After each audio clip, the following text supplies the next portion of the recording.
Yeah, I did miss it. But anyway, Chantay, welcome to Halftime Chat. So I'm based out here in the UK, but our show is broadcast and we get internationally, both Asia, Europe, and even some in North America tune in and stuff. And one of the things that's been hard for us outside of the US is we don't get the luxury of seeing our artists perform each week.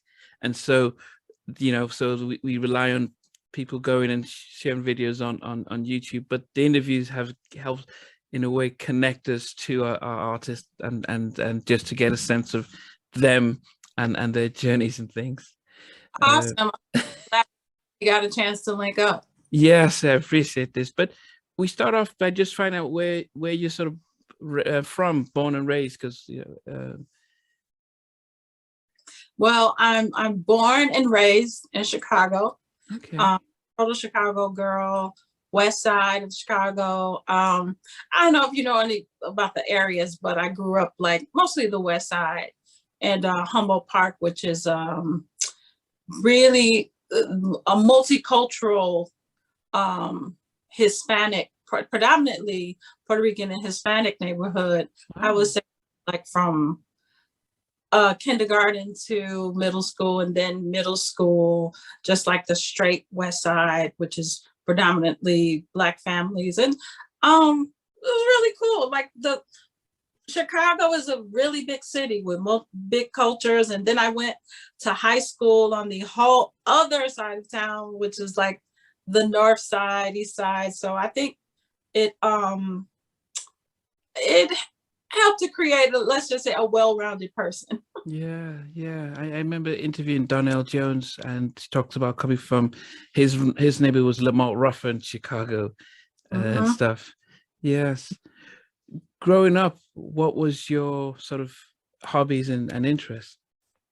Not to sound cliche, but music was a big hobby always. But my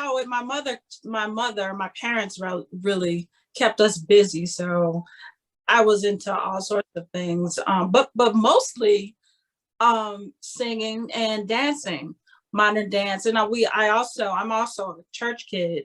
I spent a lot of time in the church, and that's pretty much where I got like to, get my chops singing in the choir. And by the time I was 13, I was the minister of music. So I was I was even in charge of my mom's choir by that time. But yeah, growing up, and then my first real job other than church was we used to have summer programs in Chicago, which unfortunately we don't have anymore. And your whole summer as teenagers is spent doing a job or whatever. But I was lucky enough to get in this musical program, and we put on plays. So like the entire summer was just about like us working and rehearsing. And so I got to act, and it was like Broadway for teenagers. So those were my hobbies, like music, acting, modern dance, all that fun stuff. And at that young age, who were the artists or singers that are out that you were looking to and thinking, wow, these are the people I really admire and sort of my idols and stars? You know what was so cool? I think when we were growing up, we had so many influences, like music and radio was so vast. Like everything wasn't so segregated, if you will. Yeah. Like on the radio, we would have on the same station, you could hear Gladys Knight and Elton John, and then Chicago house music. You know what I'm saying? So my influences were vast. Vocally, though, I would say Anita Baker, Chaka Khan, Prince as a writer. Okay. And I just loved everything about him because he was just like the full package. And I'm also a musician because I play the keyboards, the drums a little bit, but I'm a keyboardist as well. So I listen to everybody. I mean, from house music to a little bit of punk rock at the time. Wow. David Bowie, and we had the Eurythmics, just so Annie Lennox. There was just so much stuff that influenced me because I'm a musician and I'm an artist, so like different things pique my interest. You know what I mean? Like different sound chords, and as an artist, I'm into like vocalists, like with distinct voices. So I think the beauty of when I was coming up, an artist in my generation, like Donnell Jones, all of us, we had so many like resources and influences. Yeah. But then you mentioned people like the Eurythmics, Bowie. I'm British, so I recognize them. Yeah, I recognize them. George Michael, he crossed. Absolutely. Yeah. But it might be strange then, because as I said, I grew up here in the UK but went to college in the US, and the stations I was listening to, even if it's you don't, and I guess probably because I moved in the 90s, you didn't really get to hear those non R&B artists on the radios when I got in the 90s, or on Video Soul and stuff. So what sparked your interest into being more diverse in your music? Because were your family into it? Because it's my dad was a jazz musician. Wow. I mean, he was like a blue collar guy by day, and the jazz, he just played jazz. He also played the guitar and the keyboards. Wow. And our house on the weekends were just like, he would start like early morning, like around, I would say 10 o'clock is early for a Saturday. Just hear like jazz and blues from like 10 o'clock. He would probably go to 5 o'clock or whatever in the evening, and then we'd have church on Sundays. But when I was like a kid, before a teenager, at the time, we had a lot of different music on the radio. Like we would hear Annie Lennox, Sweet Dream. We would hear all that stuff on the radio. Actually, by the time the 90s hit, that's when it started being like, okay, this is R&B. This is, you know what I mean? But because we talk about that all the time. It's like, we would hear like Benny and the Jets on the radio. But also, I will say also, my parents had like everything. And I have 2 older brothers, so they're like 6 and 7 years older than me. So like my oldest brother was a totally rock. He listened to Led Zeppelin. Wow. He listened to, you name it, he listened to rock. And then my brother in the middle, he kind of listened to everything. So we had, I would blame that on my oldest brother, like the Eurythmics and the kind of punk stuff. Wow. But it was just like, so I had it at home. Oh, my middle brother, he was into like Bootsy Collins and all that kind of stuff. A nice little balance. So it's like all really like became a part of my subconscious, though, Yeah, I mean, which is good. As I said, we being in the UK, it tops the pops. We did get heavily influenced with pop then rock, because it was pretty much the BBC, so there wasn't an R&B station, so you pretty much had to listen to everything, and you get used to diverse music and being able to appreciate. Yeah. I had the blessing of being on the top of the pops once. Okay. Okay. I think we'll probably get there.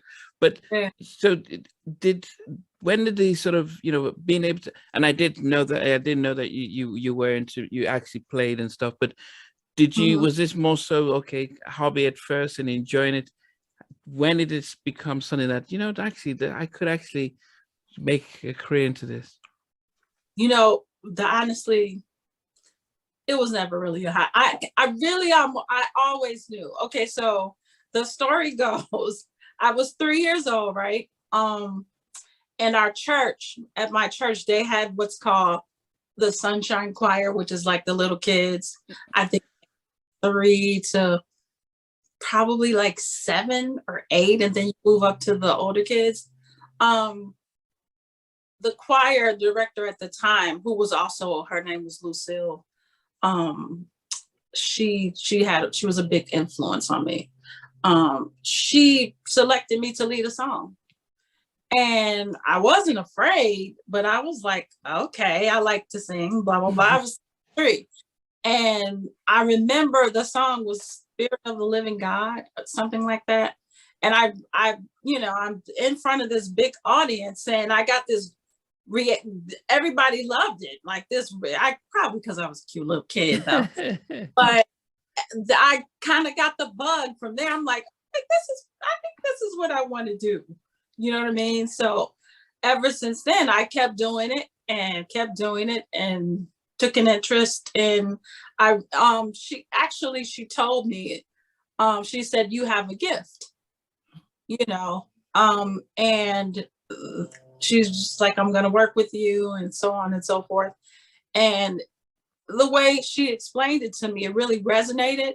And like, I accepted it. And it's really just a part of me. So it's like everything after that, growing up, even college, was like, this because at the time my parents were all about, you got to go to college, blah, blah, blah.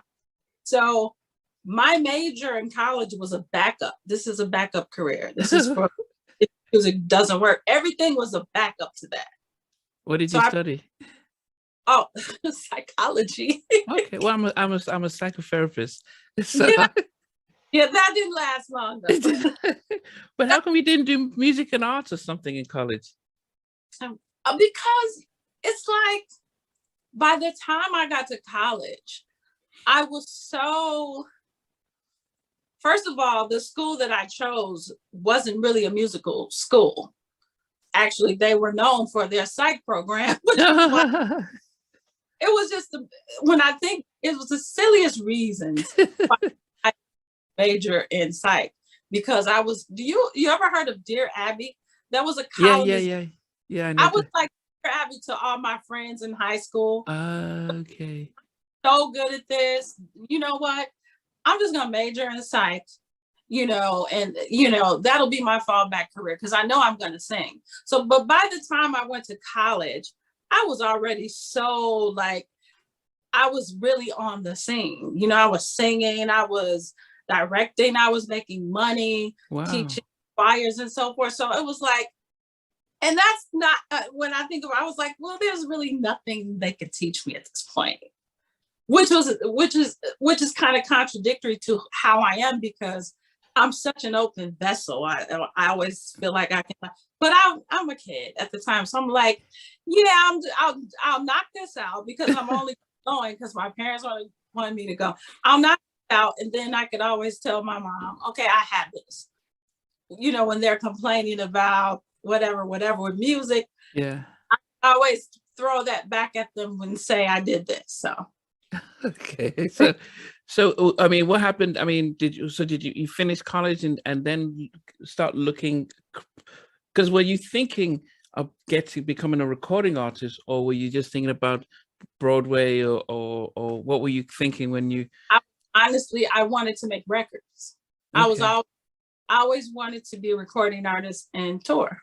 So, but to answer your question, did I finish? I didn't finish because after a few years, like 2.5, one summer I came home, and during this summer I started working. A friend of mine who graduated from high school, we were old friends. He called me and said, I don't know what you're doing, but I'm working with this production studio and they need some songwriters. So if you want to come out, could you come out and just check it out? You may like it. And I did.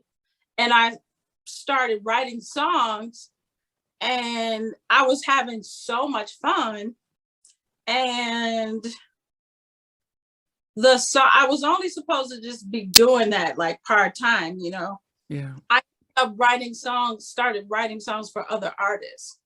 And in that summer, I placed a few songs and made money. I'm like, wait a minute. It's like, things are kind of like taking off for me. And this is like another type of, it was like college, but outside of college, Yeah. And so I talked to my mom. I'm like, I just wanted to let me take some time off and pursue this, because this is really what I want to do. So I want to pursue this because, to be honest, I was bored to tears, and it was like, that wasn't my passion. Yeah. So I took that summer off and I never went back. And within the first 2 years or so, I had already placed so many songs. And the last song that I really placed was We Gotta Love Thing with CeCe Peniston. After being there so long, and wow, I was all in. I was all in. So that project and all the songs that I had placed lots of songs. Didn't even know, just a lot of different songs. I was writing house music at the time. Oh, mainly house. Okay, mainly house. Yeah. Mainly house. I was doing some R&B. The R&B stuff was really, because after being there a few years, I was like, okay, they were like, let's start working on your album. And so the We Gotta Love Thing song was supposed to be for my debut album. So they talked me into giving this song up and giving it to CeCe, because I was not here for it at the time. I was like, what? No. But I didn't understand how important songwriting was. So I placed it on her, and it was her second single after Finally. And it did very well. So that was an excellent lesson. But yeah, that's how it all. Now, unlike most recording artists, they get signed and then they get all the contracts thrown in at them. For yourself, though, how valuable was it not being a recording artist, but joining in and learning it from the songwriting points early on? Very good question. The songwriting part, I'm so grateful that I learned it that way, because had I done it the opposite way, I can't even fathom how that would be. I mean, because to me, like, I always try when I talk to young artists, I always encourage them to write, because that is like that's a stronger foundation for you. Like, if you have that, no one could take that away from you. It's like, if you have that ability, you can always create, whether it's for you or for anyone else, and you could always eat. You know what I mean? Because you know how this business is so inconsistent, and it's like, that was the most valuable lesson that I learned, because I had been writing for years, but I never took it serious. I was like, yeah, you know what I mean? But it wasn't until I put it to music, when I went with my friend, that was my first time seeing how writing a song, what I'm writing, these poems or whatever, it all clicked for me. Yeah. And I'm so happy that it happened that way. Because that's really what got my deal, because everything I did, and then coming from church, being a minister of music, I did all my backgrounds, everything. So I put a signature on everything I did. So every song I wrote, I demoed. And then I was with a company, most of the songs that other people wrote, they wanted me to demo. So, the record company, so RC at the time was like, okay, who is this girl on all of these demos? You know what I mean? And they were like, well, that's Chantay. That's the one who did CeCe, blah, blah, blah. And so they were like, well, let's talk to her.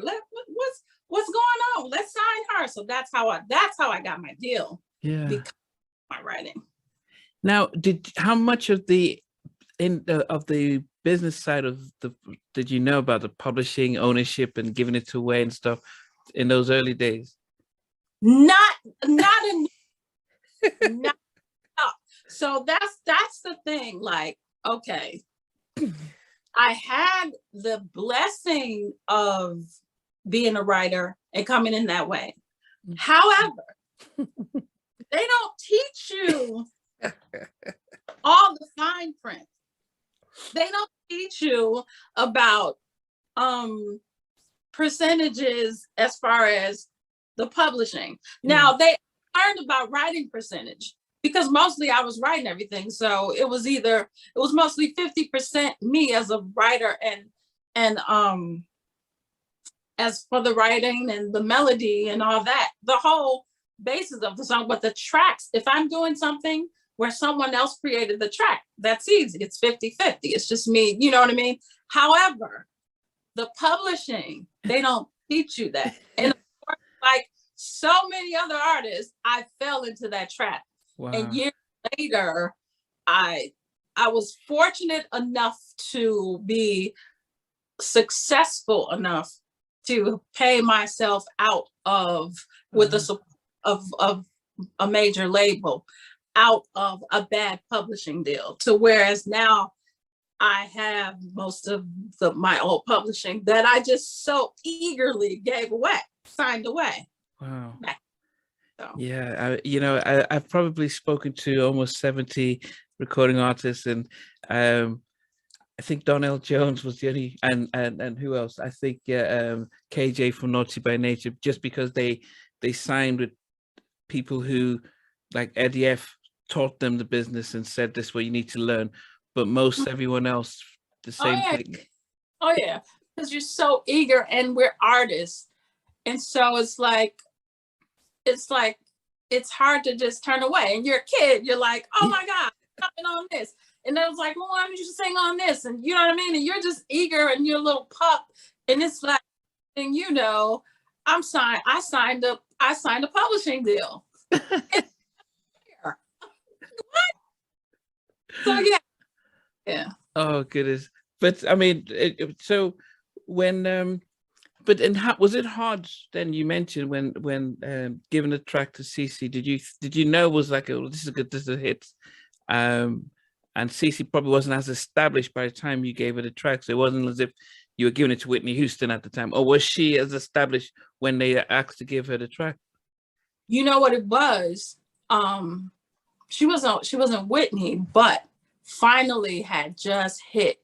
Okay, so that has come up. What was on that album? Because, you know, Finally was a single first. Okay.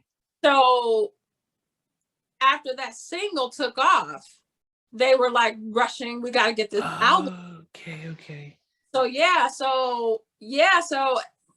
with me, by that time I had been writing for so long, and I was eager to get, I had a deal by then. So I'm like, I want to do, this is for my album, you know, and they had to talk me into it. And now I'm like, boy, that's youth right there. Because if they wouldn't have had to ask me twice. She's a hit song. Finally, today is legendary. Yeah, it is. Yeah. So I was like, who's gonna think twice about, you know what I mean? They know her now. They don't know you. They didn't know Chantay yet. Girl, what are you doing? So, at the time, at first, but once it didn't take too long, because I mean, by the time she did We Got a Love Thing, Finally was a bona fide hit. So everybody was waiting for her next single, which was We Got a Love Thing. So okay. Wow. And did you guys get to meet during that time? Oh yeah, Cece and I are cool. We got to meet because she came to Chicago to record it. Okay. So local production on it too. So when you hear We Got a Love Thing, and when you hear Keep On Walking, you can hear me just throughout the whole thing, because I did sounds for her and the Donnell what is Donnell? Donnell Rush. He and I did the backgrounds together. Okay. So did the vocal production. So when you hear, you can just go all that, you can hear me on it. So, Wow. but she and I became very cool because we were working with Steve Hurley at the time. And so she started coming to Chicago a lot. To this day, she Yeah. comes to Chicago a lot, and we've worked together a lot. Did you ever release your own demo version of the song? Nah, there was no need. But I said that I may perform it live. I may start doing that. Okay, so you never really recorded your own version and released it as. Well, I recorded a version for the demo just for her. You know what I mean? But I didn't professionally record it. It was strictly just like when, the process of writing the song for an artist. Because at the time, I demoed everything. So it was like they just sent her that cassette at the time. Cassette, yeah. Because the Babyface is doing it all the time now. He's going, if you see him on tour, he's singing Every Little Step, and he's singing all the. That's so cool. That's what's like. I think I may perform some of these songs that I've placed. Yeah, he's doing it all the time, and so he even re-released his own version of Rocksteady that he did for the Whispers. So this was really? He released the demo version of it because it's his song, and he's re-releasing it and stuff. So that's why I assumed you were. Keith Sweat co-wrote Let's Chill. And now he goes around singing it on tour because it's like, well, I co-wrote it and stuff. So I think that's cool. I was like, I may perform that. I may perform it, sometime. Yeah, it'd be interesting. But then, so RCA come around.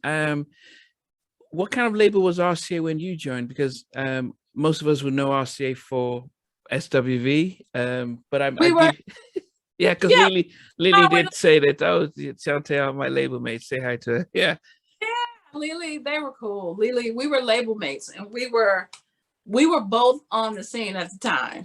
It was like they hit huge right out there. So it's like, I was there for all of the summer festivals and what do you call it? Summer jams. The seminars that we had to do for the labels and all that. Yeah. Those Jack the Rappers or something. All those things so it would be SWV and I, we were the two of the main artists. Well, especially after I Will Survive hit, because before that I had Betcha'll Never Find, and that was doing well. So they were like, okay, we're gonna start featuring you. So that's how SW. We saw each other all the time in the halls of BMG and RCA. Right? And most of us know BMG for getting our free CDs 10 for a penny with Columbia House. Yeah. Mm-hmm. So, very interesting because when you first came out, you chose to go down the house route, and especially in the 93, 94, which was, we were predominantly very much R&B. What was the direction with RCA? Were they like, yeah, we don't mind, we want to emulate what CC was doing and hit a different market, or did they didn't think how to market you and promote you? That's the thing. So being from Chicago, we're just like a house, we're like house capital. So company ID that I was with at the time was Steve Hurley, Maurice Joshua, and Jamie Principal. They were all basically, it was pretty much a house company. They were just so connected and so known and connected with such majors. When I came, I was one of the first artists to start doing R&B out of there, because I was like, okay, I mean, yeah, I can write this stuff, but you all do know I'm an R&B artist, right? Like, if I'm gonna sing, I could do this, and I love doing it because I'm from Chicago. A house music, it's like if you are a teenager in Chicago and a club kid, which I was a club kid. It's all about house music. It's all about house music. So it's like, are you familiar with DC and Go-Go? Yeah, EU, and that's doing the button. Right. Yeah.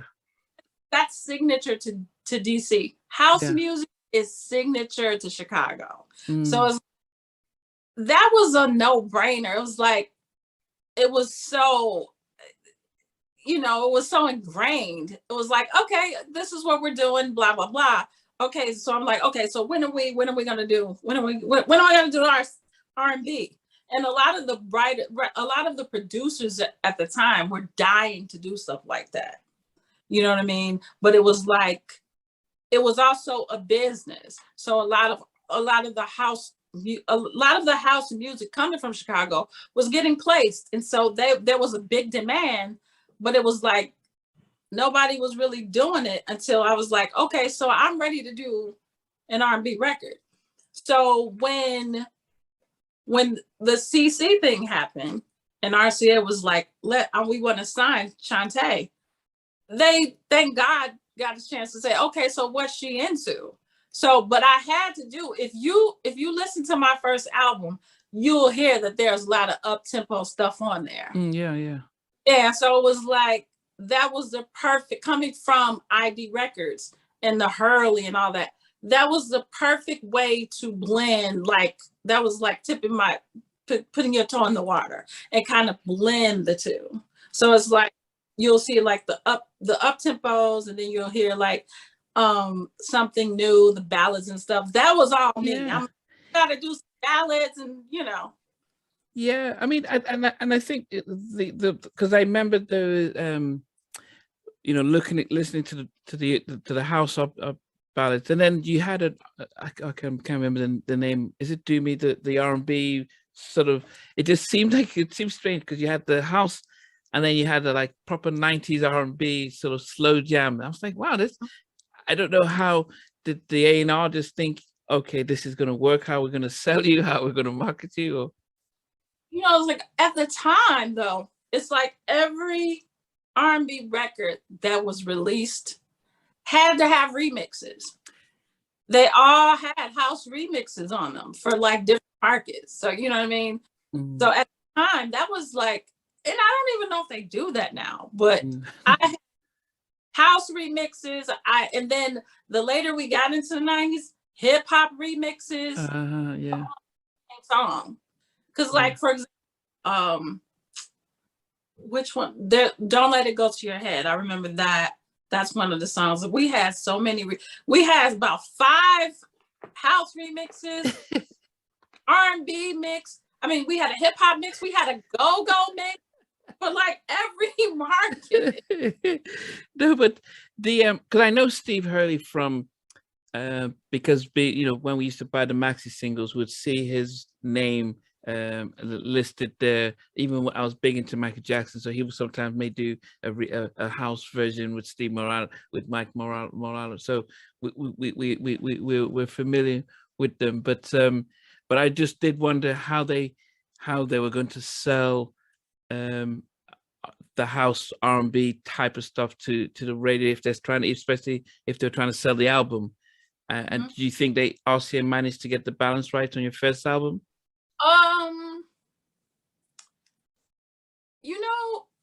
I would say yes, because by the time Betch'll Never Find came out, when we put like the original is kind of R&B poppy-ish, right? Yeah. But it was the remix to that song, the Silky Steve's mix, the Silky Soul mix. That was like the first hit that I had with that.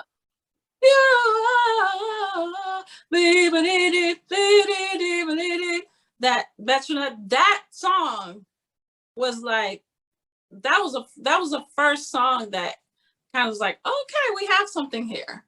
And it was like the perfect blend. I got to have like R&B tones with a house tempo.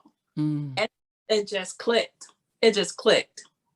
Yeah. So in that aspect, it worked because it people kind of knew that, okay, she does this, but she sounds like that. And so it kind of got me in both doors. Yeah, because I did like Give It to You because it did feel more what I was used to. Not that used to. I guess I got sort of conditioned into just mainly R&B, and so that's. And so that was a single after that, which was total R&B. Total R&B, yeah. So I mean, how did you? So when the album comes out, how do your parents and family react to the fact that, oh, actually you're no longer in college, but you're now a recording artist with an album and touring the country? My parents were very supportive, especially my dad, right? I mean, they were both, but like my dad really got me more musically because he's an artist. He's an artist, yeah. So, yeah, so he understood the process, even actually more than I did before I got, so they were supportive. They were really supportive. And, anything I needed, they were there. There was no friction. They were supportive. It was like, okay, this is what you're doing. And then my mom, I mean, it was very logical. It was like, okay, so you go to college to learn a craft or trade. Yeah. Then you go out into the world and you practice that. Well, actually, I'm doing what I love. It's just like the best gift that you could have is to get paid to do something that you love.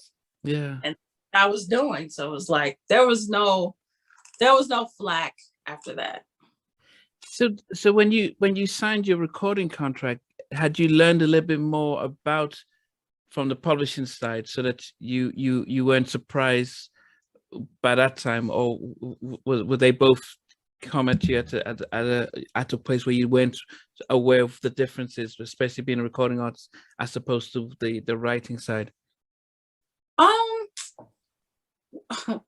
Because practically, if we're talking in terms of, by the time I signed my deal, the epiphany hadn't come yet. Okay, sorry about that. It hadn't come yet as far as you're getting ripped off. Your publishing company. That epiphany hadn't come yet because I was still, you're so enthralled by something major. Like that's every young artist's dream. So I'm like, I'm living the dream. Bonus, you get this advance and you buy the car you want, you live where you know what I mean? So you're so caught up into all that. I'm traveling the world and you're not, the epiphany hadn't come yet. That didn't happen till later, Yeah. 2 albums. Oh goodness. Yeah, it's the good thing, as I said, things have changed since then. But what was your parents' proudest moment? Some Lily says when she performed at the Apollo, her mom was able to see her there. I think Levi from Blackstreet says when his parents saw him on Soul Train, they said, okay, we believe you're an artist now. So for you, what was the moment that your parents, the family said, okay, our daughter's arrived? Say that. Okay, there were two. One was Soul Train. Okay. One was Soul Train, performing on Soul Train. I've done it 3 times, but the first time was like, I mean, that is huge. That's like, what? Like everybody, like every Black person watched sure more than Black people, but like that is like iconic. Yeah. Some Saturdays we watch it as a family when I was really so like that was everything. The first, that was everything. And then there was like it's not popular, but the evening news, my parents watched the evening news religiously. Okay. And they had come to my house, and by this time, of course, I was living by myself, but they did a story on me, and they knew about it, of course, because I was very close. But to have that aired on the evening news, that may have been bigger than Soul Train. Oh, The whole thing. And you know, they did a story in my place, and I was playing the keyboard and talking about my deal and all that. wow. And it was on, so the whole city saw that. So that was everything. That and Soul Train. Oh, goodness. But touring for your first album, did you see people that's like, wow, I've seen you on TV, now I'm on the same stage with you? Who gave you those moments of, well, I can't believe I'm in front of you or singing with you? You know, I would say it was more so like my second album, because the first album was like laying the groundwork for all that. Yeah. And you know, I would just say it went to another level. From the Betch'll Never Find to, it's like when I Will Survive, when that hit, it was a whole nother ball game after that. It was like that's the song that really took me around the world, like everywhere. Wow. That's when, you know, I'm doing shows with the Brian McKnights and you just name it. Anybody that was out at the time, I was doing shows with them, you know. You know, I didn't realize that was a remake when I first heard it. Really? Yeah, I'm telling you the truth, because it was because it didn't sound anything like the original, because we all know I Survive as a house and sort of up. So that was completely, it wasn't even like a remix, it was like a completely different song. So I had no idea it was actually the same song. Whose idea was it to produce it in that tone and the whole vibe of it? It was mine and Steve Early. We sat down, and because he produced it, and it was commissioned for a movie. It was commissioned for a movie. The Breakfast Club. Are you kidding? No, Breakfast Club. Yeah, with I'm sorry. First Wives Club. Oh, First Wives Club. Okay. And they wanted me to do a remake. And it was like, that was my first time really doing a remake. And I don't know what it was, but I was like, okay, Gloria Gaynor is iconic. Her version is iconic to this day. It's like, we all know that. It was like, what purpose is that going to serve to do? I was like, just get Gloria Gaynor, you know what I mean? Yeah. To give that to her. So, but they wanted me to do it. And I was honored to do it. So I was like, let's do something. Hurley and I, he was like, let's do something different. And he was like, yeah, let's flip it. I was like, okay. We were he was like, let's flip it. I was like, yeah, let's flip it. And so he was like, man, what if we slow it down? And I was like, what do you mean? And he was like, I don't know. And so I was like, okay, let me listen and get every lyric. Because, okay, we've all heard that song. And all we, you know what I mean? And this party. But God, when I slow that song down and listen to those lyrics, I was like, Steve, this is an R&B. This song could be cold. That's what we say in Chicago. He was like, okay. He was like, that's what we're gonna do.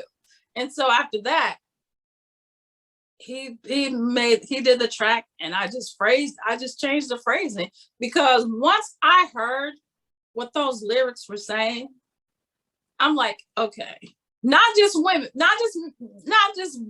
women, but men. Everybody can relate to this song. I think I was going through a breakup at the time anyway. So I was like, that it just hit so different. And it was like, I just felt it. And it was like, he and I, we both had the goosebumps in the studio when we did that record. We knew we had something. It went so beyond that soundtrack.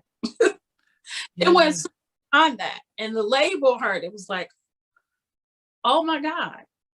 And I remember at the time, when we finished it, Steve was so excited about what we had done. He took it to the radio station, WGCI, which is the top station in Chicago at the time, in the whole region in the Midwest. And Elroy Smith was the program director. He played it, and he wasn't even supposed to play it. We were just like, and the phones lit up. The phones lit up, and at first it was just mad drama because the label found out and blah blah blah. But they were like, "What are you saying? This is a hit." And so that song was playing in Chicago in heavy rotation for a year before it actually came out. Wow. Great stuff around that song. Yeah, as I said, I was in Milwaukee until 90. Yeah, so it was it was a big song in the Midwest, and as I said, I didn't know it was a remake because because as I said, we're so used to that song being such upbeat and party, but this was sort of a slow. I mean, the video was different, but it was just your voice, the was that the keyboards? Da, da, da. On the intro, Yeah, the part, I was playing the keyboards on that part. Are you okay? Yeah. Wow. Yeah. Did Gloria Gaynor did she ever get in touch to say?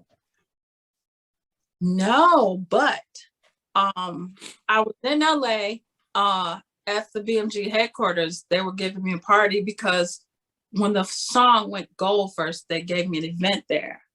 And the writer, David Perrin, because one of the guys had passed at the time.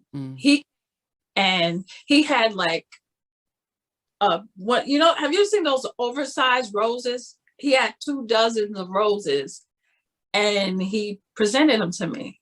Wow. Because I mean, first of all, that song had already made him a lot of money, but he like from Gloria Gaynor, he was rich. He's multi-rich from that alone. But he was like, "What is this?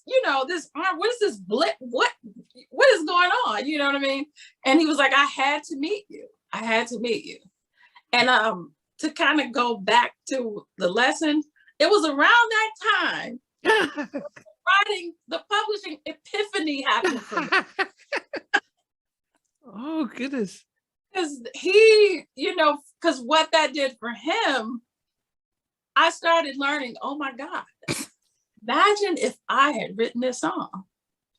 You know what I'm saying? And it's like, as an artist, it's not about that. The money, it's not about the money for you starting out. Yeah. But when it becomes your life's blood, then it has to be also, you know what I mean?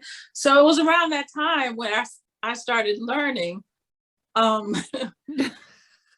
about where my money was going, publishing wise, and what I had given up. You know what I mean? Yeah.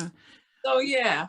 But what was your experience? Because why was he fortunate to be able to have signed a better deal than you or most Black and R&B artists who write songs? Why do you think he was able to be making millions from that one song when we've had other R&B artists writing songs that are still big, but they're still having to tour? Well, I think there's a lot of factors for that. First of all, he's male. He's white. And at that time, he was like, I want to say maybe in his 60s or 70s then. When he wrote it. Yeah, so whatever he had to deal with to get to the point where he fully owned the rights, he owned the rights by that time. You know what I'm saying?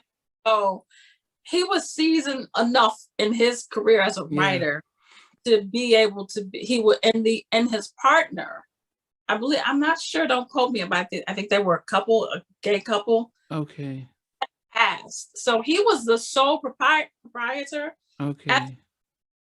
So whatever he had to go through to get to that point, it happened. So Yeah, You know, but here in the UK, we see people like Adele write songs, becomes multimillionaires, and most of yeah, and so you know, we've got a lot of pop rock, Coldplay. I mean, you two all become multimillionaires, but and you're thinking, well, that were they not given the same contracts, or were they explained, okay, this is what really is happening, but we and stuff. I don't know why. With that's a whole nother show. yeah. There are a lot of factors that go into that. Now, um, R&B and pop artists, like the pop artists got the best of everything. So if you're a white artist, you're automatically put in a playing field where you're exposed to the masses. Everything that's going to come to you if you succeed is going to be massive. So they're the first in line, and it's terrible that it's that way. But R&B artists, we have to fight for something to cross over to be considered pop. So even if I made the poppiest record, right, then, and it's not, it's still the same, unfortunately. But if I set out and said, I'm going to write a pop record, because I have actually written pop records for other artists and other people. If I recorded that same record, it would be put in a whole different category. Wow. You know, so let's just say, you know, the game was just set up for them to win, more so was for Black artists. And that hasn't changed as much. The only thing that has changed, though, is for hip hop artists. Yeah. So now they have they're in positions where they can, you know, be the sole proprietor and the owner and so forth. It is easier, though, for us to now, as independent artists, to own our masters. And we know all this now. Excuse me. It's better now, but when we were coming up, that was a big secret. You know what I mean? Yeah. So but you never met up with Gloria Gaynor during? I've never ever met her. I think I was in New York once, and someone said something about her really liking the song. You know, it was all love. Yeah. But I never got a chance to meet. I hopefully that'll happen one day. Yeah. When you record, did you ever think, could you have written a song to the beat and production, your own version, your own lyrics? Because what Steve produced, what you guys came up with, as I said, I didn't realize it was a remake. So I was wondering, could you have same production but write your own words and your own song? Absolutely. But it wasn't meant for that. That wasn't meant to be. But definitely, we could have done that. But it probably wouldn't have been as successful. Why do you think? Is it because you said, as you were listening to the lyric? And don't get me wrong, it would have been dope, because I think I'm that confident in my writing skills. But it was just like the sweetest recipe. Like those lyrics, everybody knew that song. And it's like, if you look, it's like if a designer takes a dress and totally redesigns it for someone else, and it's fabulous, but everybody knew that signature dress, and it looks different on somebody else, but it looks great. As opposed to just creating something from scratch. I don't know. It's like, I think it was the familiarity, and a lot of people had an emotional connection to the song anyway, and experience with that song. Yeah. So I think that in and of itself gave it a leg up.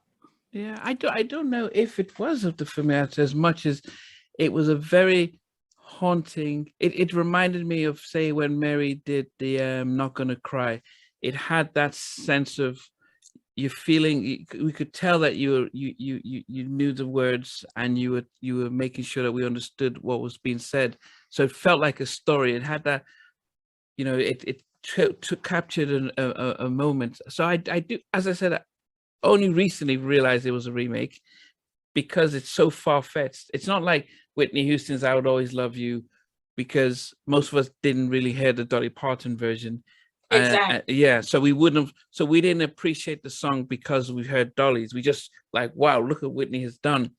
And then we're like, oh, it doesn't even, the original version doesn't even, it pales in comparison to what Whitney did. So I think it's how you guys delivered it, and just the vibe was something that it wasn't, there wasn't anything out like that on our radios and our stuff, and how you sang as well, very measured and controlled, haunting, and capturing. So I think that was the magic of the song, as opposed to the familiarity. Because I don't, maybe people who knew it, especially in the house market, house stuff, yeah. But as I said, it was an amazing. So that opened different doors to where RCA sort of flying you around first class now. Like, but honestly, I will say though, like you, I heard the song, but I didn't really know the song. Okay. Me, that was like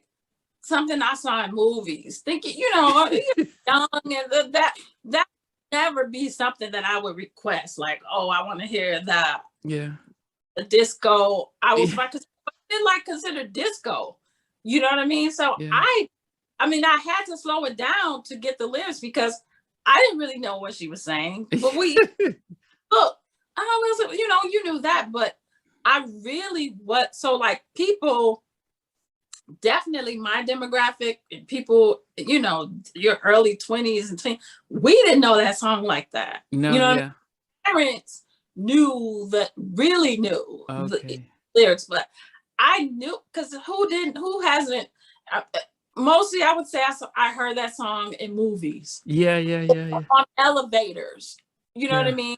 Or if I'm in a casino or something, they're playing that song. But I didn't know that song like that. Like, I had no idea, that she was talking about that. So to me, it was still kind of like, oh wow, this is so cool. You know what I mean? So like, it was new to a lot of people, especially people my age, because I heard it, but I didn't know it. Yeah. Yeah. I mean, having that big hit single, because after your experience with your first album and your and then your second album having this massive hit, did you feel a difference in how you were treated by the label and by radio, by everything? Was it a massive shift having a big single from an album? Yes, absolutely. It allowed me to, it gave me more of a voice, so that for my next album, I got a chance to choose who I wanted to work with. It was that time also that I got a chance to hire a team to get my publishing back. Oh. So by the time I did that next album, every song I wrote on there, I had all my publishing for that.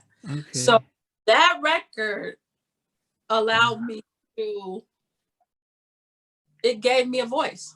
Because artists, I mean, you have to A&R, everything, just about everything is pushed. So being a writer helped me, put me in a position to, at least, okay, I'm writing most of this stuff, but they had the yes or no, like, okay, no, we don't want this one, we want that one. And then they always had that, but for the third album, I was pretty much given, I was an executive producer at that time. Wow. So that's what that did, along with, of course, flying everywhere, and the shows were great, because I mean, that's bread and butter as well. you're at bigger and better venues. Mm. The song crossed over, so I'm doing bigger shows, bigger TV shows, daytime talk shows, and all that stuff. So it definitely opened the door. And I'm really glad that I got a chance to experience that. You know what I mean? To Yeah. get to that point, because a lot of artists don't. Yeah, no, it's nothing like a hit single. On your third album, we noticed there was no Steve Hurley on the album.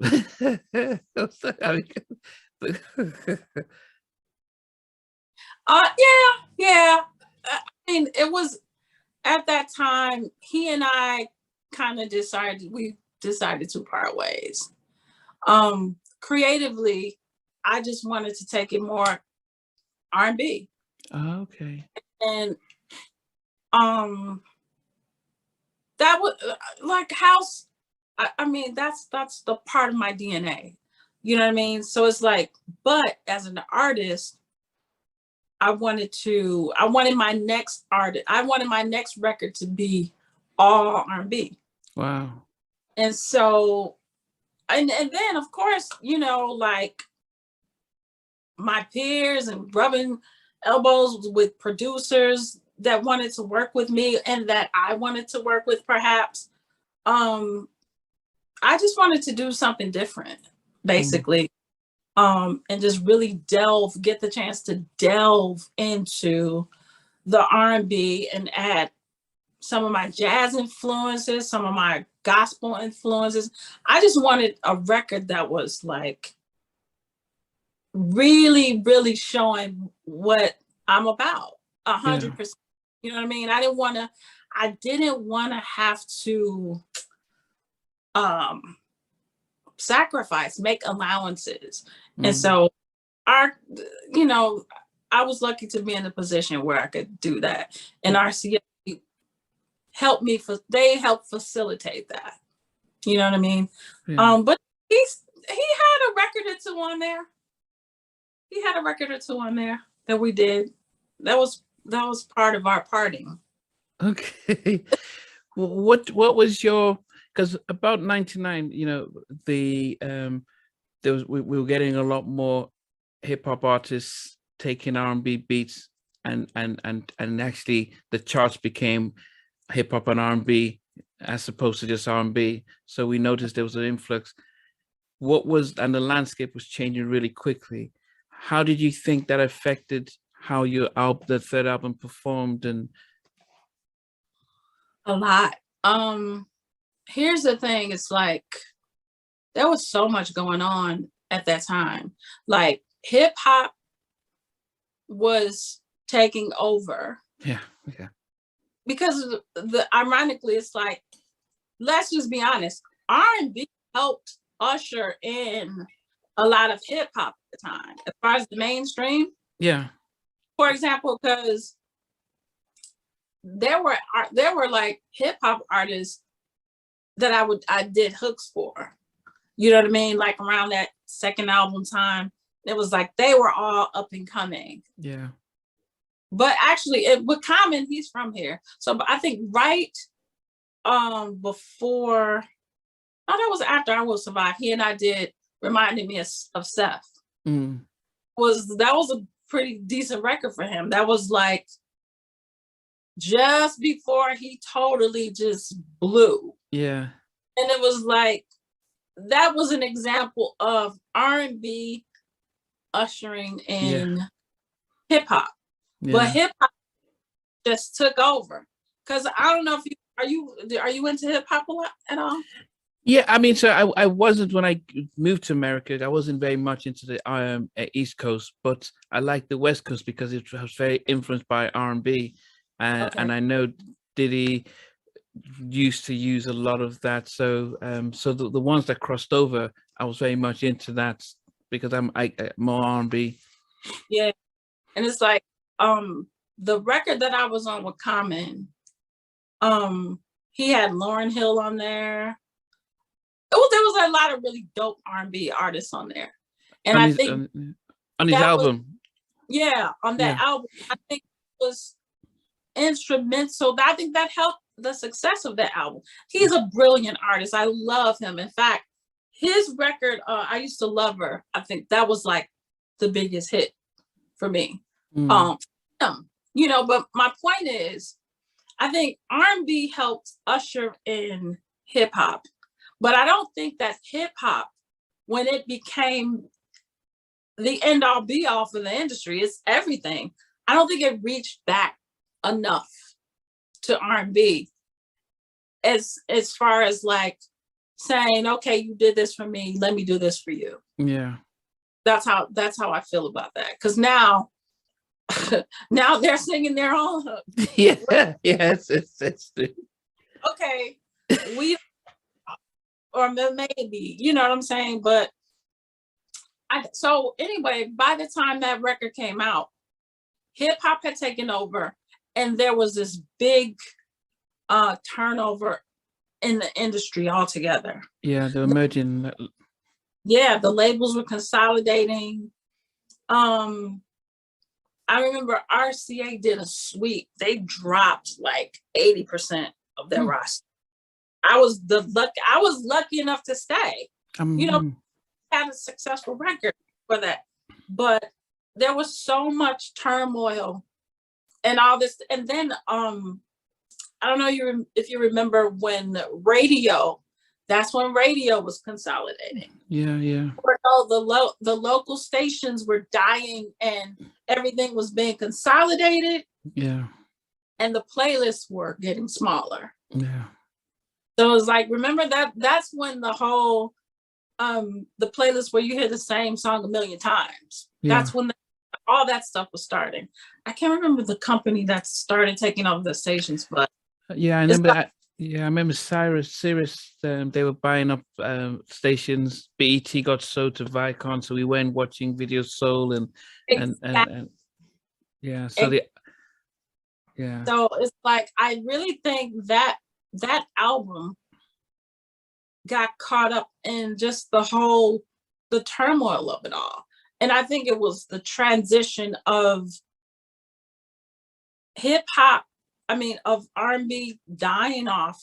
Not I don't want to say off, but taking a major hit and just everything was hip hop. Yeah.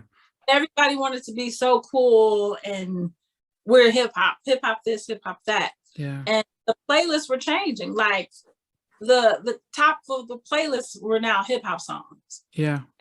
Content was changing. With the violence and this and that. Let me just say, I'm a hip hop head. I love hip hop. Yeah. I love like substance. I mean, I like the club stuff. Everything has its place. Yeah. But it just got kind of at some point. I think it's just empty. Like to me, right now, a lot of it is really empty, and what you're hearing on the radio it's not doing anything. I think it's detrimental to the youth in most cases, but it's just not. I don't know. It just has no feeling. Like I just believe in music evoking emotions, yeah, a feeling, whether it's happiness, sadness, or whatever. But it's just like dead to me.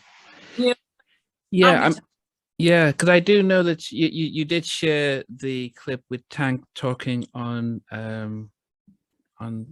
drinks and stuff, and I tagged you because when I interviewed Donnell, he said the same thing. First, he talked about how everyone spoke about love in a different way, and it was but now it's like everyone's just selling whatever that they can, and that's what gets pushed by the majors. Right. It's like that so resonated with me because actually and I watched Drink Champs. I hadn't watched that episode. I saw Nikki Gilbert, she and I follow each other. She had posted it. Okay. And I saw it from her and I was like, girl, I'm posting this too. But yeah, it's like everything he said resonated with so many people because that's just where we are right now. And it's like, it's so deep rooted.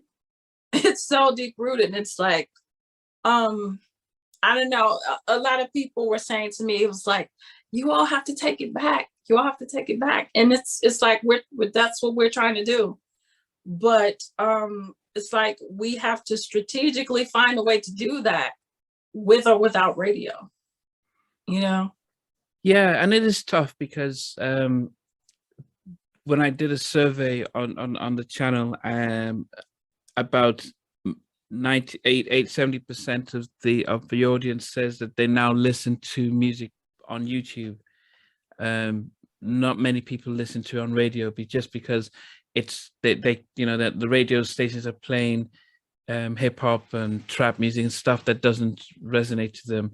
So that a lot of the generation of the 90s, they say, okay, well, at least we go on YouTube, we can listen to stuff, we can control what we listen to, Right. more so, and not many people do stream on Spotify and stuff like that, just because it's not they're targeting the young kids who, you know, they're fast paced, they TikTok, whatever goes viral and stuff like that, and that's where the labels are pushing all the money and energy. And you know, when I spoke with Cassandra Lucas, who was in Changing Faces, she said they moved us to adult contemporary. They took us from the hip hop R&B charts and said, no, you're now called adult contemporary.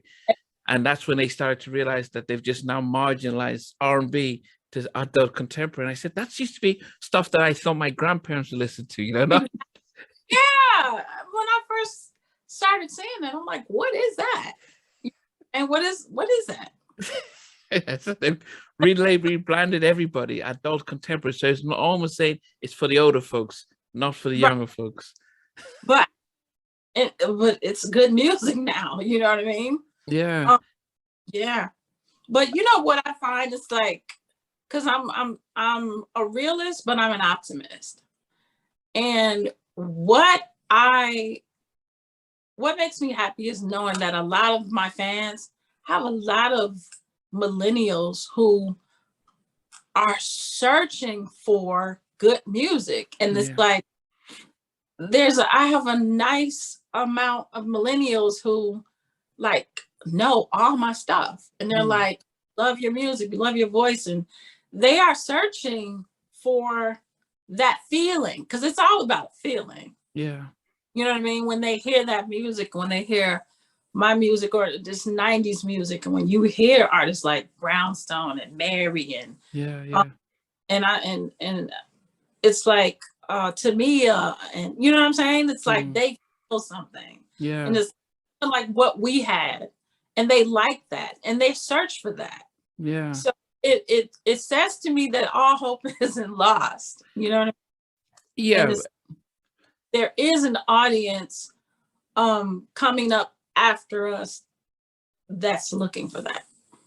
I mean, so after your third album dropped, after that didn't go, what was the transition for you then? Because what did you end up trying to? Let's see. The first single was My Oh My. Yeah, you did with Keith Sweat. And Come Around was the second single. That was with Keith Sweat. Okay. And that was cool. It got radio play. We got on the charts, and we got radio and video. It didn't do as well as I Will Survive, but it was so all about hip hop then. It's like all the money from RCA and a lot of majors were just going into hip hop. You know what I'm saying? Not to blame hip hop, but it got to the point where I was, I had reached a level of maturity where, okay, I know who I am as an artist. I know who I am. And even more so now, it's like, so, and there was a lot of turnover there. So the people who I was used to working with, who knew me, know people that I'm dealing with, they didn't know me. So when you come to me and say, I want you to make a record like so-and-so, could you give me another, what's the 411 or whatever? And it's like, what? You know what I mean? because one of the beautiful things about the 90s in our time, everybody sounded like themselves. Yeah, Nobody everyone. sounded like anybody else. And that was so dope about it, because it was like going into this beautiful candy store and you can just get all these different flavors. Yeah. And it just started after that third album, everything was homogenized and everything started to sound alike. And I'm like, that doesn't sound like me. Yeah. Sound like that. I don't want to sound like that. And it was like I parted ways. I was like, I didn't feel like they were spending enough money on my album budgets, because if you're not going the way they want you to go, you're not the money you want. And I wasn't about to sell out like that. Wow. Because it's not the biggest audience. It's not a Beyonce audience, but I have an audience that when I do a show, they're coming to see the me that they know. Mm. I love giving them, and it's like, I'm not doing this. I'm not doing a record to sound like somebody else. Even if they're like, oh, well, just 1 or 2 singles, could you do in this vein? And it's like, that's so that's the antithesis of creativity. Like, it's one thing to be influenced, from your history of growing up, but to set out to do a song to sound like somebody else, I'm like, I'm not doing that. Yeah, but then doing that, you probably would have known that, well, if you're not for us, we're going to kick you out. Most people might be afraid to go against the bread and butter and the opportunity to go big. It was scary. And I took hits for it, but I didn't care.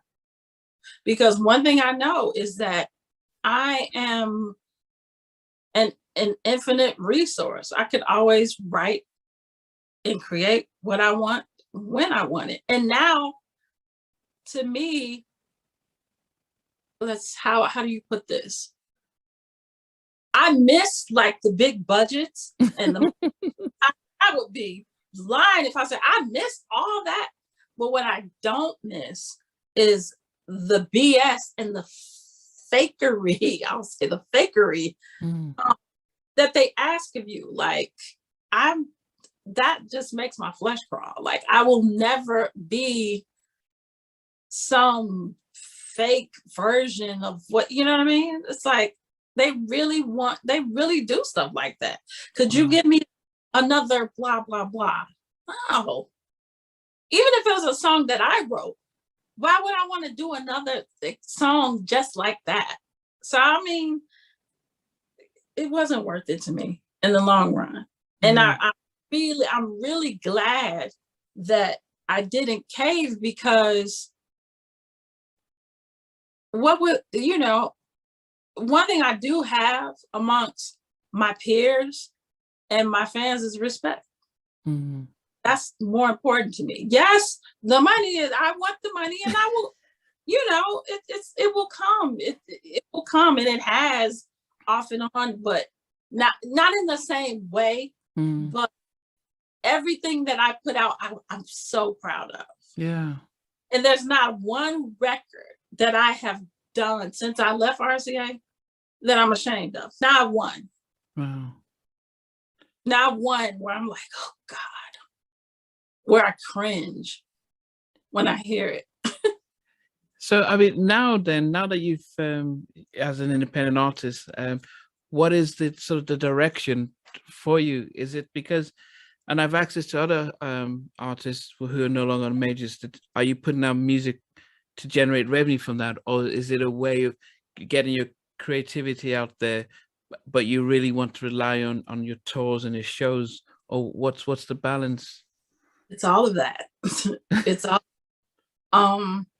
I have an EP that I'm releasing in a few months. Okay. Terry Hunter and I are doing that, and that's R&B, and I think I got some house tinge stuff on there, but it's mostly R&B. But at the same time, like I'm in the business also of songwriting. So Ah, I'm always writing. Like if you know, that's why some people's like, oh, you're not on the people who say, oh, you're not on social media. yeah. You know, I'm like, I'm writing songs. So if I'm not writing for myself, I'm writing for other people. And I have a passion for that as well. But my ultimate passion is being on stage Mm, live, connecting with that audience. To me, now that's the ultimate. wow. And so, you know, I get to do that, but I get to do that on my own terms. Mm, So, you know, sometimes that doesn't come with the the big budgets, but there aren't that many middlemen. So yeah. it's still kind of sweet, but it's, you know, but it's more work. I tell you this, Mm. but it's worth it. It's worth it. And it's like I'm like a grown woman. It's like I can't I just can't subject myself to answering. Now and it's like, okay, some people have said to me, like, well, would you turn down a major deal? I won't turn down a deal that's catered to me Mm. and we could be equal partners. They know, I mean, but the beauty of the industry now as an independent artist, it's a lot more work, it's a lot more self-investment, and it can be hard, but you reap so much more in the end. Mm. So, I mean, so you said you've got an EP that we can expect that to be released. How have you had to balance being an independent artist and the self promotion? You know, Instagram, oh, hard. That's hard. TikTok. Yes, it's hard and sometimes it can be expensive, but you know, you count on your resources, your contacts, and it's like you just put it out there.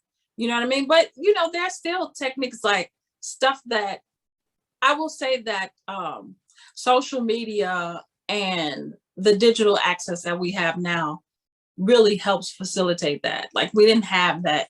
Like Mm. you don't. In the long run, you can do this without a major label. It's better, you know. And you could look at Chance. He's hip hop, but Yeah. look at what he's done. You know, and he's from Chicago too. Look at what he's done without a label. And it's ironic some of the stuff that they want from you as a label. It's like um, they tell you to blow yourself up, make yourself more popular, make everybody know you, Mm. social media, blah, blah, blah. And then we'll come to the party. This is all the stuff that they used to have to do. Yeah, yeah, yeah, yeah. It's like, well, what exactly are you doing without all the work?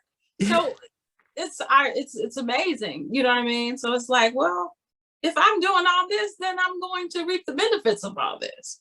Yeah. But I You guess know, it depends on what at your stage that you still want from it. Because is it as a creator of music you want people to, because in some ways doesn't matter if you're signed to a label, most people are getting music for free, whether it's on YouTube or Spotify. We're not buying the CD as we used to, so it is right. So and honestly, selling not what it used to be. So it's like uh performing records and merch, stuff like that, you know, that hasn't changed.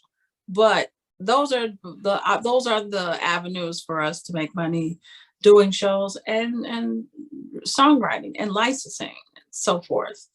You do have to find the avenues, but there are avenues out there, you know, for us to make. You just don't have to be beholden to a label. yeah. So so the direction that I'm going in, that's basically it. I'm catering, I'm doing my best to cater specifically to my audience. Okay. And so it's like the music that I put out and the music that I put out in the interim. I put out a lot of stuff in the Mm. interim. Um, you know, just it's to cater to my audience. And it's like when I'm not doing that, I'm writing for other people, Wow. you know. Yeah. So, I mean, so where should we tell people to look out for you? Are you doing things locally in Chicago? Are you going across the country? I am doing things locally in Chicago, and like in the interim, like I've done South Africa Oh, and stuff like that, and I've got stuff coming as far as performances.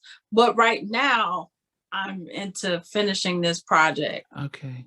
And June, I've got a few things coming out. I got my first list. Okay, the first single for my EP will be out in June. And then there's another project that I've done with some pretty popular people that'll be out in about 2 weeks. Okay. Yeah, some of this, yeah, that'll be out in about 2 weeks. It's fun. It's like me and Dion Cole and a few other people from Chicago. It's some fun stuff, but my EP begins in June. So Okay. I'm very excited about that. And this is mainly R&B, not back in the house. That's Okay. R&B. Yeah. Okay. Yeah, and I think when I interviewed Sybil, she was one of the rare breeds like yourself who, you're going from house to some R&B and found a lot more success internationally with those types of records and stuff, Yeah. and stuff. But it's been great. I mean, I always end by asking my guests that if you were stuck in an elevator and they said we have to put a movie on for you while we wait to get you out, what movie would you request to watch? You will not believe this. Jackie Brown. Oh wow, Pam Grier. Oh, is that the Quentin Tarantino one? Yes. Okay, okay, it is Pam Grier. That movie, I love her, and it was just brilliant to me. It was funny and it was just brilliant, and it was like so throwback, the vibe, the music. Yeah. and they're about to put on the movie, but they said let's put a song for you before the movie starts. What song do you request? What's your all-time favorite song? Oh God. So this is if I'm stuck in an elevator? Well, just I guess your all-time favorite song, because I didn't want the song to be like disaster sort of help me. I just want like what's your go-to song, your best song by any artist that's tough. I'm gonna say one of my all-time favorite songs, and that's for personal reasons. Anita Baker, Sometimes. Wow. Do you know that one? I'm sure if I heard Yeah, it's beautiful. okay, I would listen to it. I'm sure if I hear it, I would know, because I do have all the album, but it wasn't one of the major releases. No, but that wasn't a single. Okay, that's probably Sometime. Okay. Yes. Have you seen her recently? Because I know she's in Vegas. No, but I'm thinking about doing that. I love her. I'm thinking about it. You know, she had retired, so. But then she got her master's back and says. I have friends who are going to Vegas to see her. Okay. So I'm thinking before she retires again. Yeah, before she retires again. No, she's planning to release some new stuff because we do keep it in touch with her stuff. But Chantay, it's been really great to listen to hear your story, to hear your background. And I think one of the things that we do here is, we don't focus much with the music. We wanted to focus on the person behind the music and just understand your journey and how your experience, because it does teach us. Because when we started off, we all thought our 90s artists were multimillionaires living in the, had mansions. We didn't realize how challenging things were and things like that. And it really gave us a real respect to how much you guys have had to endure in a business that sets off to rob. But then these stories have really helped up and coming artists to be very mindful of what they're signing and not rushing into these things. So it's been really great to hear your story and your journey. Absolutely. It was fun. It was fun talking to you. Like always, I'm just always weird talking about myself, but yeah, you made it comfortable and fun. So yeah, and I'm glad. Yeah, it's we didn't take too much of your time and stuff, but fine. Like all the times when you had to reschedule, and I'm just like, you got it. Yeah, You know, so happy to do it.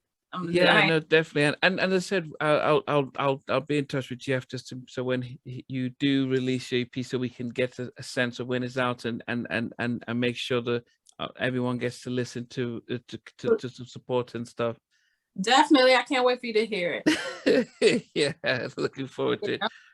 I'm very proud of what we've done. So. And it's as I said with R&B, and I guess I think for some of us it'd be interesting to see the direction you're going to take, whether you're going to do more throwback to what we're more comfortable with or used to, or do you take advantage of what music is like now, or how do you balance that out? Well, the EP is more of, I would say it's more of what you're used to, but it's fresh. I think it's refreshing, and it's of the time, you know, topically, as far as the topics, there's so many things that you can't avoid. But I think what it's going to do is it's just going to allow people to feel again. You know what I mean? It talks about love and life. It's positive, but it's warm. It's a hug. You know what I mean? Yeah. And it's just soul. And that's one of the things we don't get enough of. It's soulful as hell. So yeah, but it sounds expensive to be able to record songs. You know, your studio time, engineering, mastering, and then creating the visuals, and maybe for not as much return in the actual selling. I mean, so what becomes the incentive to actually go through all of that when you might not recoup? Maybe if you go on tour, but just you know, you have to be strategic about what you invest the most in. And if you are, as a consumer, you want to know that the product that you're buying is of the best, like I like organic, the best quality. So it's worth the investment, because in the long run, it's like, if you know you invested in everything you put into this is organic and top shelf. Yeah, I think it's going to speak for itself. And it will. The people who are looking for me, like the people who are shopping for my product, always rest assured that it's going to be organic. So they pay more for that.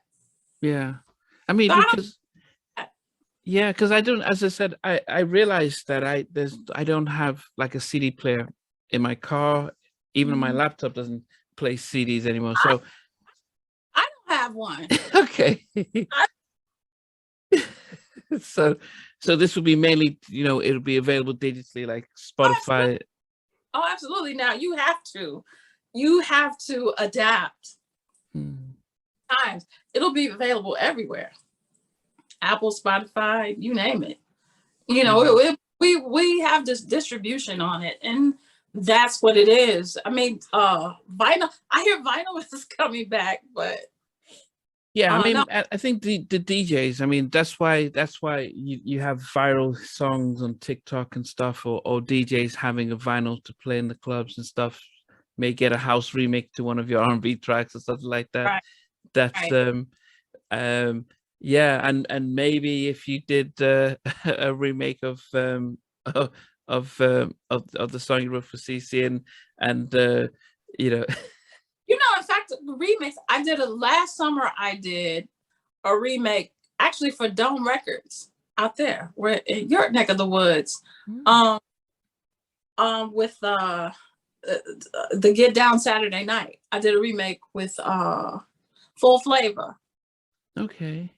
Yeah, that was just one of those projects. I was like, okay, cool. They asked me to do it. I was like, cool. And I had done a remake of September, God, over 10 years ago with them. So they called me. It was like, do you want to do it? We're doing another album. And Cece's on that album as well. It's like a full flavor release. And I was like, cool. So that was last summer. And that's did a nice little play over there, especially in Paris. But yeah, so I do that now and then. But the EP is gonna be a full release though. Okay. Full release. We'll do visual. Okay. All that. Yeah, we look forward to that. The question people have asked is when you do those demos, or not demos, but you did is it references, vocal references? Yeah. Do you keep those CDs? Do you still have those, or these tapes, or are they those? Yeah, because I do. I keep those just for my, just for my collection. But that was a digital release. That was streamed everywhere. No, I'm talking about the ones that you did from back in the day, Absolutely. Oh yeah, absolutely. But how come you don't release those ones then? What do you mean? Just just digitally, just put them on the Apple Store. Just no, those, you mean like my old albums? Not the albums, the vocal references for some big one of those tracks. I could, but I would have to re-record them. You know what I mean? Yeah, I mean, you mean literally dropping like the cassette, like the music from the cassette? Yeah, but they can digitize them, and so it captures the essence of where you were at that time.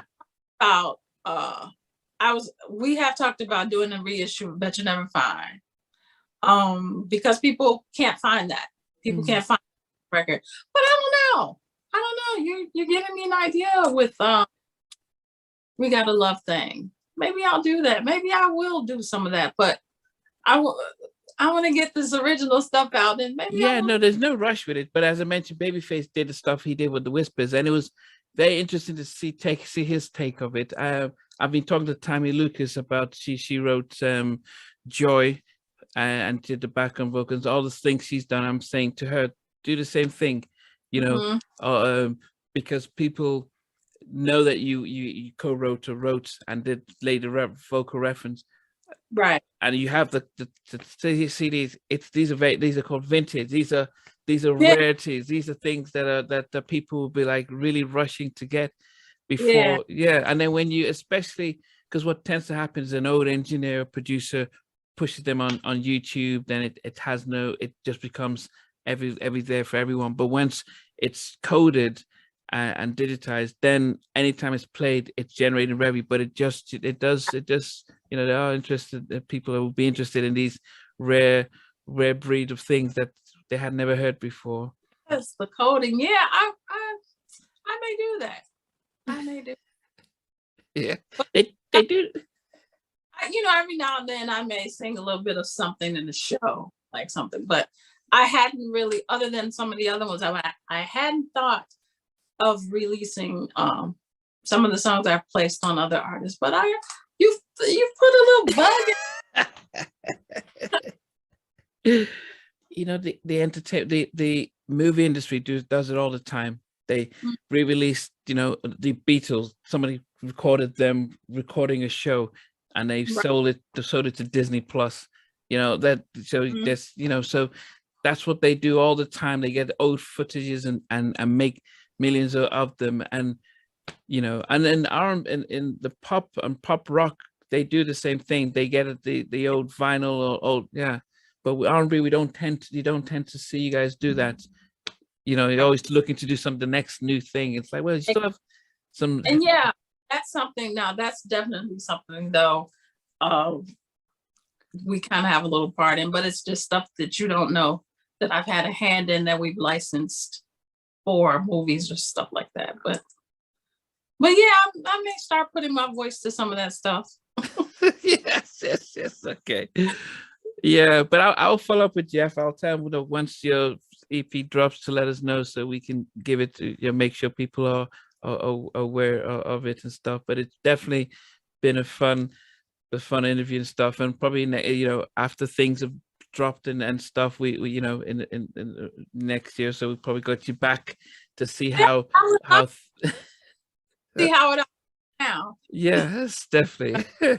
Thanks for watching. Please remember to subscribe to the channel, but most importantly to press the notification bell so that you can be notified when we do have a new interview. Loads to come, but thanks a lot for watching.